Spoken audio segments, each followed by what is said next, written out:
তো ওদের আড্ডাটা না আসলে ওদের মতো, ওদের আড্ডাটা কখনোই আমাদের মতো হবে না। হ্যাঁ, কারণ আমাদের সময় ওদের সময় তো এক না। খালি আমার কাছে একটা জিনিস যেটা মনে হয় সেটা হচ্ছে কোথাও আগে খাবার আসলে আমরা যেটা করতাম কি, ওরে বাবা কি ঘ্রাণ, আরে এটা তো খাবো, হ্যাঁ, জিভে জল চলে আসলো। আর ওদেরটা হচ্ছে দাঁড়া দাঁড়া দাঁড়া, এখন কেউ ধরো না, ঠাস করে ছবিটা তুললো, ইনস্টাগ্রামে পোস্ট করলো, তারপর হচ্ছে ওকে চলো নাও টিকিট। আগে আমরা সবাই চোখের দিকে তাকিয়ে আমরা কথা বলতাম। আমার যেমন খুব প্রবলেম হয় চোখের দিকে না তাকিয়ে কথা বললে, হ্যাঁ?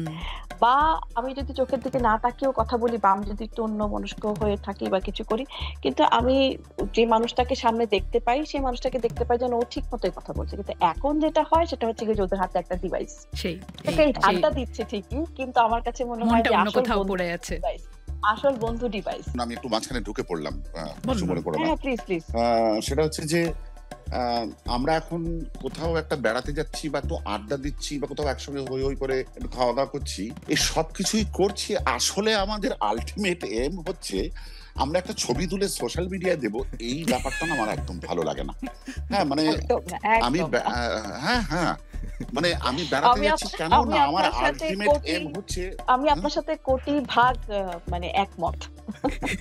হ্যাঁ মানে মানে এইটা না আমার এটা এটা একটা খুব বাড়াবাড়ির জায়গায় চলে